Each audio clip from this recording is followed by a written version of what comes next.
নমস্কার বন্ধুরা, রিনাস হোমলি কিচেনে সকলকে স্বাগত। আজ শেয়ার করব কুমড়ো আর ইলিশ মাছের মাথা দিয়ে একটা রেসিপি। কুমড়ো ইলিশ মাছের মাথার ছেচকিও বলতে পারো, ঘন্টও বলা যায়।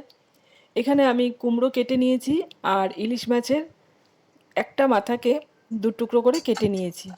এখানে কালো জিরে নিয়েছি ফোড়নের জন্য আর চেরা কাঁচা লঙ্কা আছে।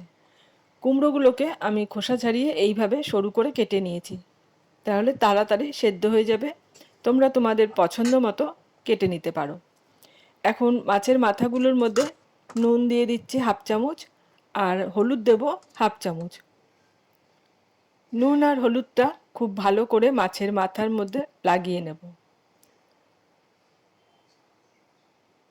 ভেতর দিকটাও ভালো করে নুন হলুদ মাখিয়ে নেব। তারপর মাছের মাথাগুলোকে 10 থেকে 15 মিনিট রেখে দেব।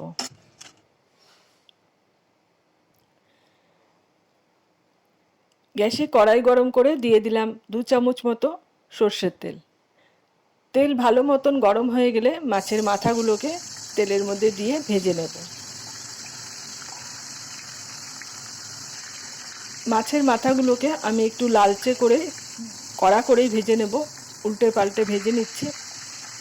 যেহেতু আমার এই মাছের মাথাগুলো অনেক দিন ধরেই ফ্রিজে ছিল, যদি আপনাদের টাটকা মাছের মাথা হয় তাহলে হালকা করে ভেজে নিলেও হবে। মাছের মাথাগুলোকে আমি ভেজে তুলে রাখলাম।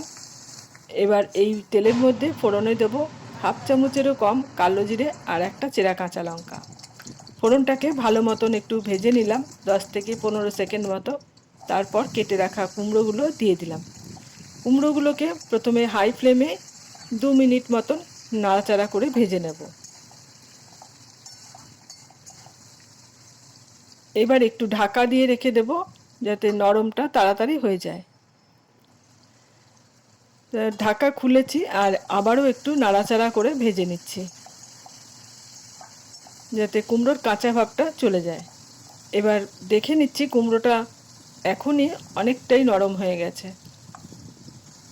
আবারও একটু নাড়াচাড়া করে দিলাম। এবার দিয়ে দিলাম হাফ চামচ মতন নুন, হাফ চামচ হলুদের গুঁড়ো আর হাফ চামচের থেকেও কম একটু জিরের গুঁড়ো। এবার এই মশলাগুলোকে ভালো করে মিশিয়ে নিয়ে আবারও কিছুক্ষণ একটু ভেজে নিলাম। এবার এর মধ্যে দিয়ে দেব সামান্য একটু জল, যাতে কুমড়োটা আরও ভালো মতন নরম হয়ে যায়। তারপর ভেজে রাখা মাছের মাথাগুলো দিয়ে দিলাম আর একটু খুন্তি দিয়ে মাছের মাথাগুলোকে অল্প করে ভেঙে দেব। খুব বেশি ভাঙবো না, তাহলে কাটা কাটা হয়ে যায়। এই একটু বড় বড় টুকরো করেই ভেঙে দিয়েছি আর একটু নাড়াচাড়া করে আবারও ঢাকা দিয়ে দেব। মিনিট 2 ঢাকা দিয়ে রেখেছি। তারপর ঢাকাটা খুলে আবারও একটু দিয়ে দিলাম 3-4টে কাঁচা লঙ্কা আর হাফ চামচেরও কম একটু চিনি। ভালো করে সব কিছু মিশিয়ে নিলাম আর খুন্তি দিয়ে একটু কুমড়োগুলোকে এইভাবে ভেঙে ভেঙে দিচ্ছি যাতে মাখা মাখা হয়ে যায়। বেশ ভালো মতন নাড়াচাড়া করে পুরো জলটা শুকিয়ে যখন তেল ছাড়তে শুরু করবে, সেই সময় গ্যাসের ফ্লেমটা অফ করে আমি এটাকে সার্ভ করে দেব। গরম গরম ভাতের সাথে খেতে অসাধারণ লাগে। আপনারা একবার বানিয়ে দেখবেন, আশা করছি আপনাদেরও ভালো লাগবে। রেসিপিটা কেমন লাগলো কমেন্টসে জানাবেন। ভালো লাগলে লাইক আর শেয়ার করে দেবেন।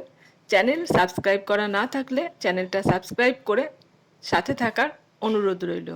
আজ এখানে শেষ করছি, আবারও চলে আসব অন্য কোনো রেসিপি নিয়ে। এতক্ষণ আমার সাথে থেকে ভিডিওটা দেখার জন্য অসংখ্য ধন্যবাদ।